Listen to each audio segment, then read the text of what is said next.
Hello, ladies and gentlemen. Welcome back to the Legacy Tour Huntsville. We are here for round two, where we will be featuring Robbie Coleman on Infect playing against Jordan O'Hara on Death and Taxes. Lane, what are your thoughts on this matchup? I feel like it favors Infect, but I'm gonna support my man Jordan. I've been on the other side of his Death and Taxes deck and ate it, and I think when I played him with shards, so you know, you would think I would be against him, with having that background with it, but I know he knows Death and Taxes, even playing it in modern as well. So I mean, Death and Taxes is definitely is like a it? tier one strategy. It's a real Yeah, a real good deck. Unfortunately, as you sort of alluded to, it does have a rough matchup against Infect because it sort of attacks from the wrong axis. The mana suppression isn't great against the deck with well, as you see, the turn one Noble Hierarch yeah. and and creatures that are just hard to kill. Like normally you can ignore a lot of the creatures because the deck Death and Taxes has life gain. It has a lot of chump blockers, mother runes, that kind of stuff. But Infect doesn't play like that. It has creatures that are difficult to block and enough protection to keep its creatures alive that really they just have to sneak through the crack once or twice. And because Death and Taxes doesn't have any counter spells, it can really get there just as soon as the combo is ready. The Infect the typical combo kill. Yeah, I think a lot of it is both of these decks are very proactive decks. Mm-hmm. It's just Robbie's deck is more proactive. Yeah, well, it's like I said, it's sort of proactive in a way that Mhm. Death and Taxes is not equipped well to deal with. Yes, and Jordan's deck is reactive in a way of protecting his own resources rather than attacking yours. He does have swords, uh, Sure. and I mean, but again, I don't That's think. Swords to Plowshares, right? Yeah. Oh I think yes. he also runs Sword of Fire and Oh yeah. Ice, Sorry, which the other swords. although the Sword of Fire and Ice is not the card he would be looking for in this case, Oh yeah, it's so the slow. the Umaza's Jite is especially in game one is almost lights out for Infect because all the creatures are X ones. Oh yeah, just being able to, if you can get it to connect some damage and start picking off their one ones, which is everything. So Yeah, now a lot of times Infect will have good answers for that kind of stuff in their sideboard, but game one, yeah, it's sort of a race, and mhm. let the race begin because there's Glistener Elf. Yeah, now would have been a really good time for that swords to plowshares had he had it. Because Well, the downside there is you're walking it right into a daze. that's a good point. I Yeah. suppose you could play it now, although he's going with a Stoneforge Hmm. Mystic, which I mean, this if he's not dead next turn, like if the Glistener Elf doesn't just kill him, then it's possible that he can get the GT online and stabilize the game. But I feel like it's an uphill battle being on the draw Hmm. and not having a turn one play of any type. Yeah. So Jordan did go for the GTA. So I guess he's hoping to kind of get there, hoping that Robbie maybe can't close out this turn. Right? No, if Robbie doesn't have the combo kill, or any pump spells really. Hmm. I mean, his attacks are free right now, essentially, because Jordan will not block. Whoa, I take it He back. does Jordan block. will block. I guess Jordan fears the combo kill enough that he's willing to throw the Stoneforge under the bus, and he'll have to hardcast the GTA later. Yeah. Oy. Although the chump blocking has come to an end because Bladed Agent is here, Yeah. and Bladed Agent is unblockable. Yeah. But maybe that's also, well, I don't know. He'd be able to flash in the GTA and then also equip it. Because what's the equip? Is the equip two? The equip cost is 2. So I don't know. I mean, still he wouldn't be attacking or putting it on the Stoneforge this turn. So maybe Now he's there's just the card Jordan could have used turn one. yes. That would have been a huge help right now because that Mother Runes can pretty much indefinitely block Glistener Elf, barring a. Yes, the GTA comes down. Yeah. All right, so Jordan has all the pieces if he can make it. Oh, maybe Robbie has a response to the GTA here. Oh no, he's got a sword. Oh. Robbie is main decking Swords to Plowshares in his Infect list, so that must mean Robbie's on the white splash. Oh wow. I totally did not see that No, actually. that's. I know that some of the more prominent players have. Oh, looks like we have the combo kill. Yeah, some of the, I was gonna say some of the more prominent, like Tom Ross's and and some of those have played the White Splash main deck. Mm-hmm. And we're going to take a real quick second to talk about the Legacy Tour Huntsville. It's what you're watching. It's what's coming up on March 26th. JC's House of Cards is once again going to be the sponsor. He's graciously decided, or allowing us to use his card shop space once again.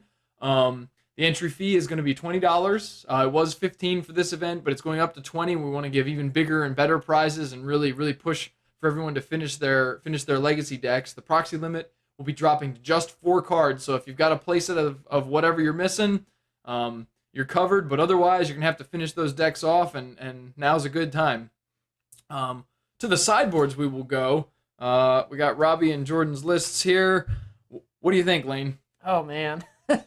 Let's see. It looks like he has 2 Rest in Peace, 3 Aethersworn Canaanists. This is Jordan, Death and Taxes list. Oh, so yeah. Jordan, yeah. He has 2 Council's Judgment, Mangori, I can't remember his last name. Mangar of Corndor. Yeah, Pithing Needle, 2 Disenchants, and a Cataclysm. I do think that the Aethersworn Canaanist comes in. Aethersworn Canaanist is good against Infect, because their combo kill, or their fastest kill, depends on, or relies on casting more than 1 spell in a turn. And Aethersworn stops that. So 3 of those I do believe come in. What I don't know what else. Do you think anything else here? Pithing Needle is good because it stops Inkmoth Nexus. Pithing Needle's a good one. Disenchant you might bring in expecting the Infect player to have Pithing Needles of his own. Mm-hmm. So it can be the countermeasure. Disenchant also, coincidentally, is a removal spell against Inkmoth Nexus. That's true. Because it turns Inkmoth Nexus activated ability turns it into an artifact creature, so it becomes susceptible then to disenchant. So I think there's got to be something worth swapping with the disenchant. The rest of these, like Ratchet Bomb and Cataclysm, it's just too slow. They might be too slow, yeah. The Aethersworn Canonists and the Pithing Needle and maybe the Disenchants are the good call. Mm-hmm. From Robbie's side, having played this matchup a lot, he's 100% bringing in Nature's Claim, Crows and Grip, probably the Swords to Plowshares if I had to guess, and the Spellskite. Now, Spellskite is kind of a sometimes it's great, sometimes it's terrible in this matchup, because if Jordan anticipates it, or if he sees it before it, like basically before the turn that it really matters, Spellskite can be shut down by Phyrexian Invoker, which Jordan will 100% leave all 4 of those, or however many he has in his deck, because they're good. They're also good against Noble Hierarch just naturally. Yeah, totally agree with you on the bringing in the Artifact Hate. And I think that's the best thing he has. Yeah, and Jordan has a turn 2, or he has a Rishadan Port and a turn 2 Thalia. So this is the kind of start Death and Taxes wants to see if they're going to have a shot. Yeah. Also, Robbie not having a turn 1 play. Oh, and there's a Wasteland. Now, I think Robbie had a second Wasteland in his sideboard, so it's possible he brought that in just to fight off the Rishadan Ports and all that kind of stuff. Now, let's see if Jordan has another. And it appears that Robbie caught Jordan with a 2-land hand. It's like he could read his mind. He knew there wasn't another one, huh? Yeah, that's sort of unfortunate, because now if he has something like, if he draws into an Aether Vial, he has to find a land first, because the Thalia is keeping him off of his own non-creature spells. And that port's great too, because it's going to shut down the Ink Moth. And port would have been solid. It's like Robbie is fetching a Savannah and a Tropical Island. So fetching the Savannah implies to me that Robbie has some number of white spells. We saw he had at least 1 main deck Swords to Plowshares, but I expect to see a second, or actually up to 2 more come in. Yeah. Although Robbie is going with the Blighted Agent. Seems good to put him on a clock right now. Right, yeah.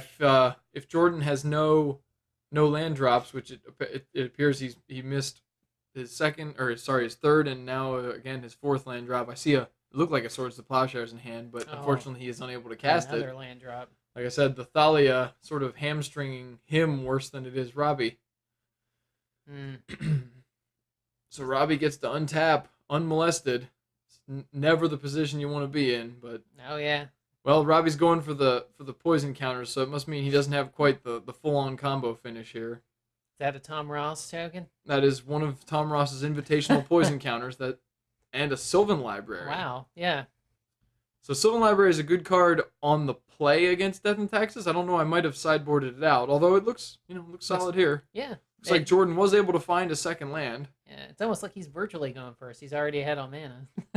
Oh yeah, Robbie is because of Jordan's mana stumbles. So there comes the swords to plowshares we thought we saw. So he's dealt with the first problem, and Robbie has fallen to 14 between the Thalia attacks and the fetch land. Yeah, so things looking a little bit better, but also a little bit worse too.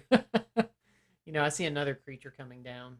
Yeah, and with Sylvan Library, Robbie's almost certain to find the kind of stuff he's missing. Yeah, and having plenty of land to play Right. any way to protect it as well. Jordan being a little bit stifled by his own Thalia. Yeah, Thalia is very good against Infect, no doubt, because because it constricts the mana. But Robbie has an Inkmoth Nexus, which is the kind of threat you want. This looks like a backup blighted agent. So yeah, that's the killer turn when you can effectively play two creatures in one shot. And we know for a fact now that Jordan can't deal with both of them unless his draw was a wasteland. Yeah, I mean you've got two threats out there. Probably only one coming in next turn with, the ability to pump one of them. So maybe let's hope for maybe an Aethersworn Canis, maybe slow a little bit of this bleeding down. That would help some with the. Oh, and there it is. There's Aethersworn Canis. At least that way, he's having to pay an extra mana, and he's also only being able to pay one. Right, so, he cannot combo die next turn. Yeah. He'll live at least one more turn. Jordan should be attacking with Thalia here. I don't think she can't block anything, right? No. Yep. So might as well get in there. I guess the only worry is if defensive Invigorate or something is played. Yeah, which I would imagine he would. Not in this place. No, he has plenty of mana. Robbie has plenty of mana, that I think you just stay on the warpath and try and finish the game off. Actually I was worried a little bit there of Swords to Plowshares taking out that Thalia and him just comboing off pretty heavy next turn whenever I saw that white come down off the Savannah. Yeah, and Robbie may just be preemptively fetching it. He may not have had another fetch land at the time, and he wants to make sure he has because without Noble Hierarchy, he has no access to white mana otherwise. It's good thinking. Yeah. See, there's Robbie's second wasteland. He did bring in the one from the sideboard. Oh wow! So this means that Jordan's basic draws are less useful. He gets it for a turn, right? So, but he's swinging for two. Infect each turn. So looks like we have a pump spell. If I had to guess, there's an Invigorate. So Jordan will go to 23, and that's 1, 2, 3, 4, 5, 6. So Jordan will go up to 7 poison. Still not lethal without another pump spell, at least for a turn. But without some blockers, Jordan's in a lot of trouble here. Let's see. Alive for a turn. I mean, hey. So it looks like Robbie's been collecting Tom Ross tokens. Yeah, it was the giveaway for a while at the Open series. So you could actually get and once you have one, you don't. Yeah. Unless you want to have a full set of 10, you don't really need the second. Oh yeah. So it wasn't super hard to get a whole bunch of them. So you got your Tom Ross tokens? I do have my Tom Ross tokens. Although I still use the traditional, the one that came in the booster packs. All right, so there's a Seraph Avenger. Now that's the kind of card that actually can play defense against the Inkmoth Nexus. Unfortunately, the Blighted Agent, and I see a Berserk, although that's not gonna. Berserk isn't enough to finish the game off. Yeah, something tells me Jordan's not in a good place. So here we have a kicked Vines of the Vast Wood, and Jordan is left with no recourse, and that does it. So. In a pretty convincing manner, Robbie Coleman takes this match 2-0 over Jordan O'Hara. Pretty much the way it looks most times. Like Death and Taxes can steal some games, but Infect is a tough matchup. So. Yeah, it was just weird to see the reverse with actually Death and Taxes being placed off of its mana instead of the other way around. Well, and it can be hard when you don't have any card filtering, when you have to rely on your draws to provide you with mana. If you keep a sketch hand, then sometimes that's how it goes. Yeah. Well, anyway, that'll do it for round 2. You guys stick around, and we will be right back with round 3.